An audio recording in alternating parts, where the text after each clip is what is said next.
Pada episode 7 menit ke-15 pada anime tersebut, terdapat sebuah ungkapan menarik yang diucapkan oleh Miko Yashiro yang kira-kira seperti ini. Kalau semua siluman itu egois dan suka berbohong, maka apa artinya kalau kamu mengatakan sesuatu yang selama ini ingin dia dengar? Ungkapan tersebut menjadi menarik disebabkan ungkapan tersebut memuat masalah kritis yang terjadi di dalam kehidupan kita sekarang, yaitu tentang bagaimana sifat kejujuran mulai menghilang di dalam diri kita. Dan dari hal tersebutlah, Miko mempertanyakan, apa arti dari menjadi jujur di kehidupan yang penuh akan kebohongan sekarang? Bukankah itu terkesan sia-sia dan bahkan mungkin merupakan sebuah bentuk kenaifan kita di zaman sekarang jika kita bersifat jujur? Pertanyaan itu yang akan coba kita bahas dalam pembahasan kali ini, tentang apa arti dari menjadi benar di dunia yang penuh akan kebohongan sekarang, dan apakah orang-orang yang jujur itu adalah orang yang naif, yang mudah ditipu dan dimanfaatkan oleh orang lain. Pertama-tama, kita perlu ketahui terlebih dahulu ideologi apa yang dominan dan menjadi landasan bagi mayoritas manusia di zaman sekarang. Disebabkan ideologi terkadang menjadi sebuah dasar nilai yang menentukan baik dan buruknya suatu perilaku. Dengan mengetahui ideologi yang banyak dianut tersebut, kita dapat mencari tahu apakah nilai yang diusung oleh ideologi tersebut valid dalam menentukan sifat kejujuran ini sebagai sebuah kenaifan atau tidak. Jika ada sebuah ideologi yang paling banyak dianut oleh manusia di zaman sekarang, itu mungkin adalah ideologi kapitalis. Walaupun itu merupakan sebuah ideologi ekonomi, namun ideologi ini juga bergerak dalam bidang sosial dan politik, disebabkan fleksibilitas dan janji liberal dalam ideologi tersebut yang menjadi ciri watak manusia zaman kontemporer sekarang. Kesesuaian watak manusia dengan ideologi yang dianutnya itu memberikan rangsangan sensorik bagi tubuh kalau apa yang dirasakan oleh manusia tersebut mendapati pembenarannya melalui nilai-nilai ideologi yang dianutnya, serta sebaliknya, ideologi tersebut mendapati posisi di hati kita disebabkan kita sebagai manusia memiliki kecenderungan untuk mencari landasan hidup di dunia yang sunyi ini.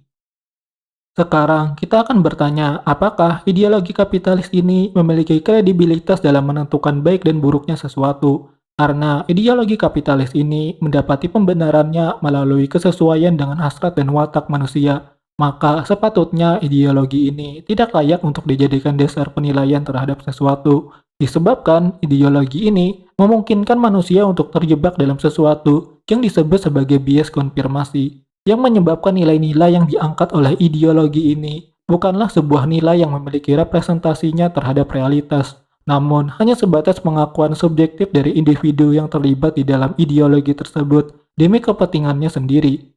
Terlebih, jika kita harus meninjau dari segi kognitif setiap manusia yang terlibat dalam ideologi tersebut, di mana, seperti yang dijelaskan dalam eksperimen Dunning-Kruger, yang mengatakan kalau orang-orang yang memiliki kemampuan rendah dalam suatu bidang memiliki tingkat percaya diri yang tinggi dalam kapabilitas mereka untuk menyelesaikan tugas dalam bidang tersebut. Hal tersebut menjadi sangat penting disebabkan bisa saja orang-orang yang terlibat dalam ideologi kapitalis tersebut merasa dirinya memiliki tingkat kepercayaan diri yang tinggi dalam nilai-nilai yang dia usung. Namun sebenarnya itu tidak lebih dari sebuah bias kognitif yang mengaburkannya dari realitas asli yang terjadi di lapangan.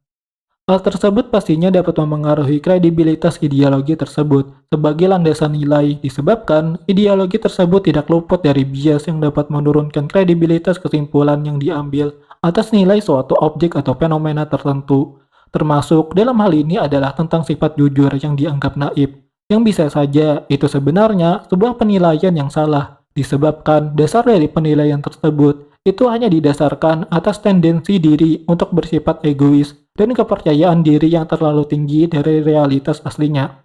Maka satu-satunya cara untuk memahami arti dari sifat kejujuran tersebut ialah hanya melalui dampak dari kejujuran itu terlepas dari campur tangan manusia dalam menentukan nilai dari kejujuran itu. Terdapat suatu cerita menarik yang membahas tentang sifat kejujuran ini yang menurut saya layak untuk menjadi definisi kuat dari sifat kejujuran, yaitu sebuah cerita pendek karya Italo Calvino yang berjudul La Pecora Nera.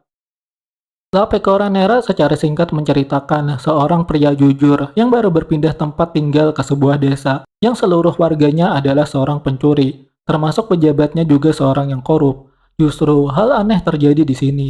Dalam kondisi desa yang penuh akan pencurian tersebut, desa tersebut terkesan relatif stabil dan kokoh, disebabkan tidak ada orang yang menjadi lebih kaya dan lebih miskin, disebabkan setiap warga yang ada di desa tersebut saling mencuri satu sama lain, yang membuat setiap orang mendapati posisi sebagai korban pencurian dan juga di sisi lain sebagai pencuri itu sendiri untuk mengembalikan kerugian atas dirinya yang dicuri. Dalam lingkungan sosial seperti itu, orang jujur itu melawan norma sosial yang ada, yaitu dengan tetap mempertahankan integritas dirinya sebagai seorang yang jujur dan tidak mau melakukan tindakan kejahatan. Hasilnya adalah ketimpangan ekonomi. Orang yang seharusnya dicuri oleh orang jujur tersebut, hartanya tidak hilang disebabkan orang jujur tersebut tidak melakukan tindakan pencurian. Dan di sisi lain, orang yang mencuri barang dari rumah si orang jujur tersebut mendapati seluruh harta yang dapat dia curi telah habis karena si orang jujur tersebut tidak menutupi kerugian dari korban pencurian tersebut dengan mencuri harta milik orang lain. Hasilnya, orang yang seharusnya mencuri di tempat orang jujur tersebut tidak dapat menutupi kerugian yang dia alami sebagai seorang korban pencurian oleh orang lainnya. Dalam beberapa hari ke depan, orang jujur tersebut pada akhirnya mendapati seluruh hartanya telah habis dan tidak menyisakan satupun harta yang dapat dia jual untuk memenuhi kebutuhan hidupnya. Pada akhirnya, orang yang jujur tersebut itu mati karena tidak dapat memenuhi kebutuhan hidupnya disebabkan kejujuran yang dia pertahankan. Namun, sepeninggal dirinya itu, kondisi lingkungan desa tersebut semakin kacau, di mana orang-orang yang kaya semakin kaya dan orang-orang miskin semakin miskin. Ketimpangan ini membuat orang-orang kaya itu sadar kalau mereka tidak harus melakukan tindakan pencurian lagi dan dapat mempekerjakan orang-orang miskin tersebut untuk mencuri bagi mereka. Hasilnya, agar orang-orang miskin tersebut dapat mempertahankan kehidupannya, dia terpaksa untuk menerima tawaran tersebut agar dia mendapat upah yang dapat digunakan sebagai pemenuhan kebutuhan hidupnya. Dan orang-orang kaya tersebut mendapati pendapatan pasif tanpa harus mengeluarkan tenaganya. Namun, bagi si kaya ini masih kurang, disebabkan mereka masih memiliki kemungkinan untuk menjadi korban pencurian lagi. Karena pekerjaan yang diberikan kepada orang-orang miskin itu hanya pekerjaan untuk mencuri, untuk menambah kekayaan, bukan pekerjaan untuk mempertahankan harta atau melindungi dari pencurian. Hasilnya, orang kaya sekali lagi memberikan tawaran kepada orang-orang miskin tersebut, sebuah pekerjaan sebagai pelindung harta milik mereka dengan membuka lowongan pekerjaan baru sebagai satpam, polisi, dan hakim agar dapat memberikan kepastian hukum atas perlindungan harta bagi orang-orang yang kaya itu. Pada akhirnya, beberapa tahun telah lewat, dan orang-orang kaya dan miskin tersebut sudah memiliki keturunan yang banyak, dan keturunan-keturunan mereka tersebut tidak lagi menceritakan tentang pencurian seperti yang terjadi di masa awal pembentukan desa tersebut. Namun, berubah menjadi pembahasan tentang si kaya dan si miskin. Mereka semua menganggap kalau status ekonomi yang mereka alami adalah murni dari masalah kemampuan diri mereka masing-masing, bukan tentang masalah struktur yang dahulu mengekang para pendahulu mereka. Dan semua itu, semua masalah yang terjadi yang mengubah struktur sosial dan ekonomi yang ada menjadi hancur dan terlupakan. Itu dilakukan oleh satu orang jujur yang mati kelaparan hanya demi mempertahankan integritas dirinya sebagai orang yang jujur. Kira-kira, pesan apa yang dapat kita petik dalam cerita tersebut? Yaitu pertama, orang yang jujur tersebut tidak memaksakan makna dan arti dari kejujuran yang dia miliki. Dia hanya membiarkan kejujuran tersebut berlaku dan beresonansi dengan lingkungan di sekitarnya, tanpa harus memaksakan struktur ideal manusia di dalamnya. Hasil dari membiarkan kejujuran tersebut bereaksi sebagaimana dia harusnya bereaksi, mengakibatkan sebuah goncangan yang besar pada sebuah struktur sosial yang lebih besar yang dibangun atas dasar kebohongan dan idealisme manusia rendahan. Dan dengan itu juga, kejujuran dapat menghapus perilaku pencurian yang selama ini mengakar dalam masyarakat tersebut dan membuat generasi selanjutnya tidak lagi melakukan perilaku jahat yang serupa seperti yang dilakukan oleh para pendahulu mereka tersebut. Walaupun akhir dari cerita tersebut menjadi pesimis, disebabkan hasil dari kejujuran yang dilakukan dahulu tidak benar-benar mengubah struktur sosial dan ekonomi secara signifikan, dan para keturunan mereka tersebut masih melakukan tindakan keburukan yang serupa, hanya saja dibenarkan melalui hukum-hukum tertulis yang ada. Itu pastinya membuat kita yang membaca cerita tersebut menjadi ikut merasa pesimis yang sama.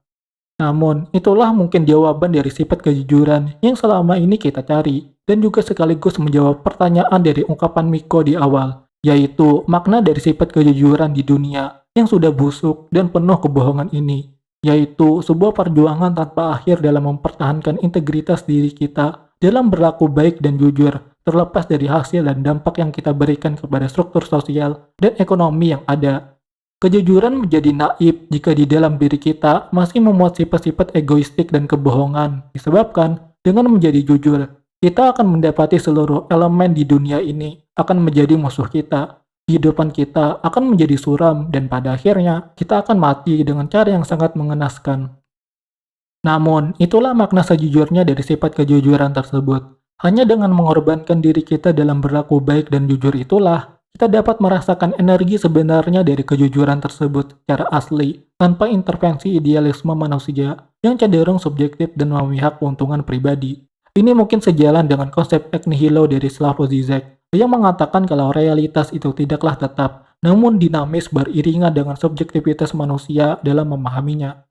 Tepat dalam hal inilah, tanggung jawab sebagai manusia itu ditentukan, bukan dengan menjatuhkan diri pada berhala ideologi, namun kebebasan manusia dalam hidupnya untuk memproduksi maknanya sendiri dan secara progresif memperbaruinya, beriringan dengan perkembangan zaman yang ada.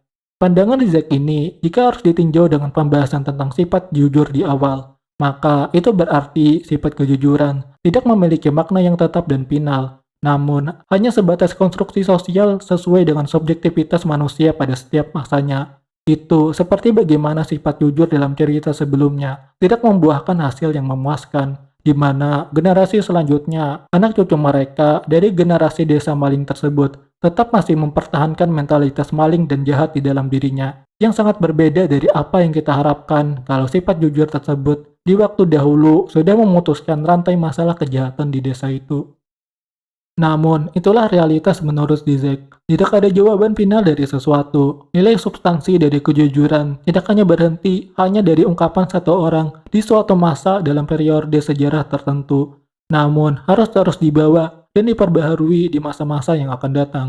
Dan sintesis dari cerita La Pecoranera sebelumnya, itu berarti bukan menjelaskan ironi dari sikap kebaikan yang pada akhirnya sia-sia, namun itu menjelaskan sebaliknya, sebuah bentuk optimisme akan perubahan, di mana perubahan tidak harus selalu dimulai dari hal-hal yang besar juga. Cukup melalui satu individu yang sadar akan hakikat dirinya dan kehidupannya, dan dia mencoba untuk menghidupi kehidupan ini apa adanya, sejujur-jujurnya, sebagaimana dirinya itu diciptakan.